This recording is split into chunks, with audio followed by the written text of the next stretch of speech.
patriotism, faith, national unity, education, fiscal responsibility, civility, the values that define America. Fascinating stories and talks from America-loving patriots dedicated to preserving freedom, opportunity, and justice. Welcome to the Friends and Fellow Citizens podcast.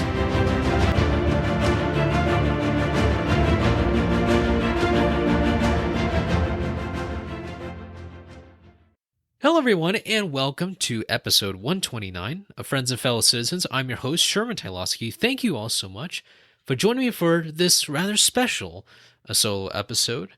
Hope you are all doing well. As a kind member, if you haven't already, make sure to subscribe to Friends and Fellow Citizens. If you are enjoying this content, I really appreciate once again to all of our supporters for our Patreon. And if you'd like to be a Patreon member, remember that there are some updated benefits, so make sure to check out the Patreon link down the show notes below. I really appreciate, once again, for all of the help to support this program. The first part of this program recognizes that, if you can believe it, we have just hit another year of Friends and Fellow Citizens podcasting.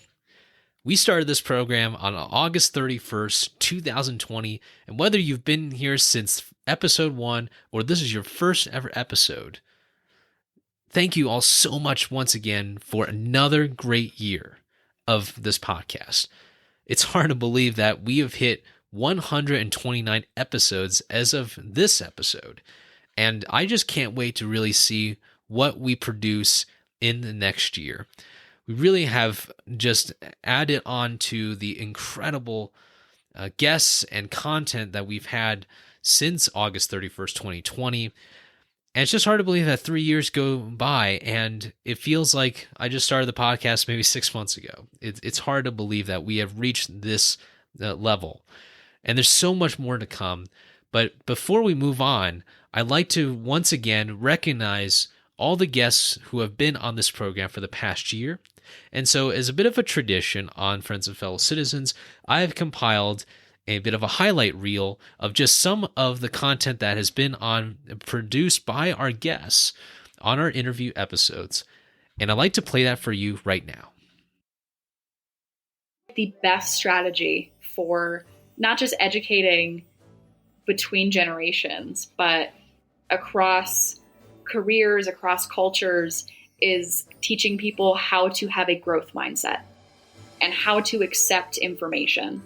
This is something that can help me in the future, or I learned something new today, whatever have you. You can take in different viewpoints, different pieces of information. And so one of the biggest things that we can teach each other, we can teach soldiers and doctors and paramedics and, what have you, whatever it is how to listen to each other. When you share stories of a family in California, star student approached by a pill pusher online on Snapchat, delivers something straight to their mailbox, takes it when his family's gone, laced with fentanyl, and passes away. When you tell stories like that, everyone, no matter left, right, white, black, anyone, is going to be heartbroken and sad about that issue. Making that accountability that we talked about earlier, where change does happen and we don't have to keep reading the same stories over and over again. What the purpose for the Gaming Control Board is. And a lot of that has to do with ensuring integrity around the industry. Individuals who wish to visit Nevada and who wish to gamble in Nevada, they need to have the utmost confidence and assurances that when they're here, they're being treated fairly and it's a safe environment for them. We need to ensure that we have a competitive market here in Nevada. What does that mean? A free market. So anybody, you Sherman, if you want to open a gaming establishment in Nevada, you can do so. Before you do so, we're going to make sure that you're honest, you have integrity, you have good character, got business acumen, and you got the wherewithal to be able to do it, of course. But if you want it, you can go ahead and do that. And it's a reminder that you can learn a lot from the past. You need to learn a lot from the past. But at the same time, we change. It's usually for the better, although we regress at times too. And that's important history to know as well. So you can find lessons from Lincoln, but then at the same time, pick any president, if we were talking at that time, do what Lincoln did. Well, it's not that simple. It wasn't simple for him. We've really developed an us versus them mentality. And on top of that, COVID just solidified that type of thinking and let us forget that there was anything ever before that. So now we're kind of having to rewire and be like, hey, like, remember a time when you could just like hang out with people that didn't agree with you on stuff and it wasn't the end of the world. So I think that's a really important aspect of it. And we want to show that we have way more in common than our political badge. You know, every time you talk about Taiwan, you're really talking about what most people perceive to be the strategic nerve center of the world. I mean, this is the most dangerous potential flashpoint. It's a place where the world's two superpowers, the United States and the People's Republic of China, could actually fight a war. People didn't want to talk about the danger of a potential military clash in the Taiwan Strait. Very happily, though, that has started to change. And so I think the Taiwan research community, Taiwan studies, has become much healthier than it was before. I know hope and liberty and justice and democracy. I know they're worth fighting for. I know they're worth dying for. And that is a sentence that's hard to articulate when someone I love so much has died for them. And yet, it's the truth in my soul that reminds me what I know and what Brent knew and what motivated him. You know, I know it wasn't vain ambition sending him into public office or war. I know it was his soul, his character, like I said, his duty to the Korean War veterans that were born decades before him, or George Washington, Abraham Lincoln. He felt a kinship to the men and women of this country from generations past. You know, all of us know that we pay taxes. We know that we have to pay for government services, and we don't often realize just how much we are paying. And when a little comes out of each paycheck, you might not realize quite as much. But seeing it in that one big lump sum was really shocking to me as kind of a young, newer worker. If your tax code has a more level playing field and gives you the chance to succeed and really start and grow a business, or launch your career and feel like you are able to save and invest for the future. Yeah, I'm glad you brought up the word connection, because that's really what it's all about. My show is called Hello Sonoma, and it really was born out of this idea of connecting with the people all around me. It's a small town, and I was curious about who those people are, who the people are who run the local grocery store or the local theater, who the people are that I've seen walking around town who are these kind of local icons. And there are not too many opportunities to connect with those people and to just talk with them and to hear their stories. So my program was born out of that curiosity about the people all around me. At Freedom Fest, we really want to give space for thinking, listening openly and honestly to perspectives perhaps you don't agree with, at least initially, and maybe you never will, and that's okay. What I think is unique about Freedom Fest is that we're not in that divisive dichotomy. And what I find exciting is when people who are looking for that are able to come to Freedom Fest and experience that. Slowly but surely, we can start to let people realize again that it's okay to disagree. It's okay to find places where you do agree, even with people you might think you have a vastly different point of view. Where do you agree? Where can you agree? Which seems so obvious, but I mean, everyone has a story. And the stories are all different. Some are uplifting, some are inspirational, some are sad, some are strange, but they're all unique to that individual. And if you don't know the story, you simply can't lead that person as well as you could otherwise. These incredible people who have life stories I couldn't even imagine, and who have capabilities I never dreamed of having, and have the ability to change things in a way that I could never change them. everyone has a story, and I need to learn the stories.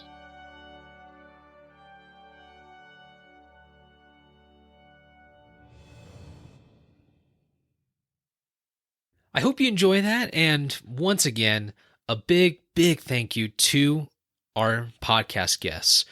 They bring so many different ideas and different opinions, and it's just important to recognize the time and the effort that they have put into this show.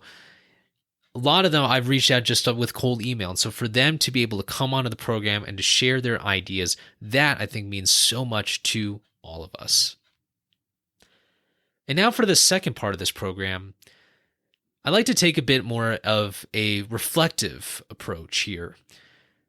As you all know, as you see on your calendars, today marks another anniversary of September 11, 2001.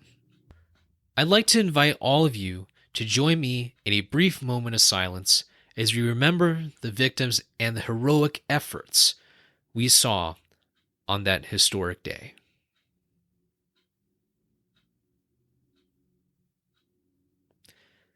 Thank you. As I was recording this, I thought about where I was on September 11, 2001.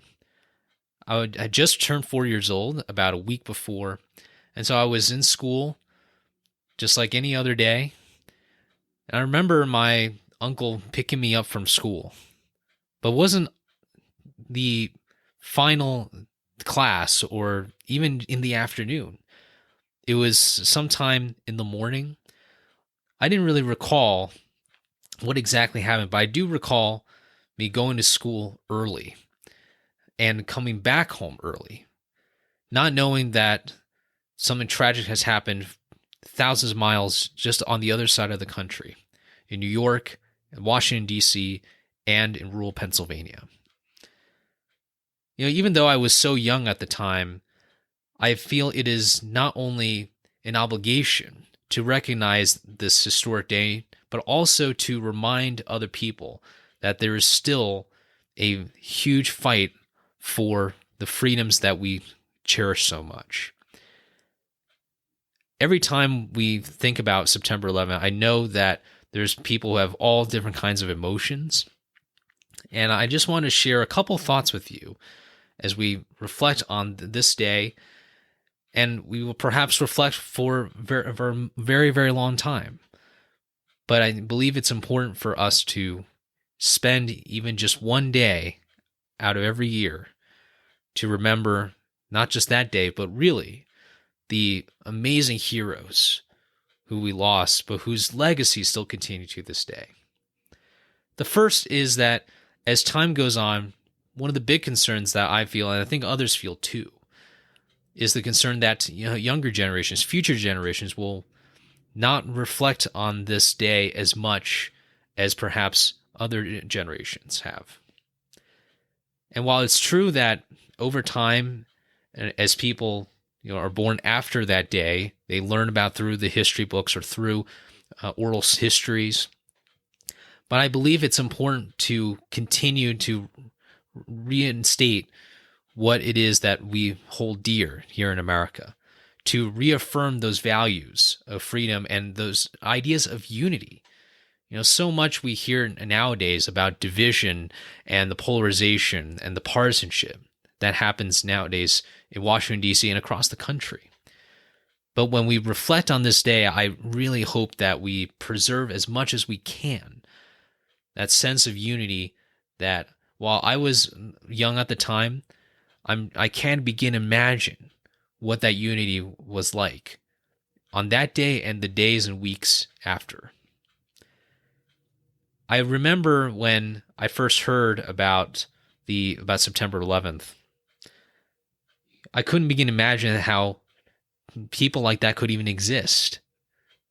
The people who not only were ones to attack this nation, but also can't even begin to imagine the heroes on the other side who ultimately saved so many people's lives and who dedicated their entire livelihoods for those who survived to not only tell the story of September 11th, but to inspire new generations of people who wanted to serve our nation. I hope that we'll be able to get to hear from a survivor of September 11th. I also hope that we preserve the stories we'll never forget. As we always say on September 11th, we never forget the sacrifices that people made on that day. And it was, I remember when I was interning on the Hill, and Jon Stewart, the comedian, is not also a very, very passionate supporter for September 11th survivors. I remember watching on C-SPAN his very impassioned speech in front of one of the House committees, defending those who had survived September 11th, but who unfortunately had gotten ill. Some of them did not make it by the time he spoke in front of that committee. And I highly recommend that you watch that impassioned speech. Regardless of what people think about Jon Stewart or his politics or anyone else's politics, just hearing from someone who is defending for these survivors, and to know that a lot of these survivors still need our help, that I think should be part of September 11th. But going back to the sentiment that I like to share, and I want to keep this brief because this day is a day for all of us to reflect. But I just like to conclude with the final part of President George W. Bush's speech to Congress on September 20th, 2001. Quote, "I will not forget this wound to our country or those who inflicted it. I will not yield. I will not rest. I will not relent in waging this struggle for freedom and security for the American people. The course of this conflict is not known, yet its outcome is certain. Freedom and fear, justice and cruelty have always been at war, and we know that God is not neutral between them. Fellow citizens will meet violence with patient justice, assured of the rightness of our cause and confident of the victories to come. In all that lies before us, may God grant us wisdom, and may He watch over the United States of America." Unquote. I just want to read a bit of this speech knowing that this day means so much to all of us. I also hope it's important for us to remember, as this podcast is about American history, in particular, we've spoken a lot about presidents. I also encourage people, if they get a chance to visit Texas, which is a fantastic state in and of itself, I hope you will visit the George W. Bush Presidential Library and Museum. I don't speak, obviously, on behalf of that institution, but I went one time with my father, and it is just an amazing place to reflect on 9/11. I won't spoil too much for all of you who haven't been there yet, but all I will say is that you, I think, will feel just how huge of a responsibility that President Bush faced. Regardless of our opinions about what happened and the policies that ensued, but just know that what happened on September 11th was not only difficult for countless people, it was particularly difficult, I think, for the leader of our country and the leader of the free world. And I do think that former President Bush did a fantastic job to just, at the very minimum, give people that space to reflect and to commemorate those who we lost. So just a personal recommendation for all those who are looking for a place to reflect on September 11th. And I hope that we will cherish this day. We will cherish every single day that we are with our fellow citizens.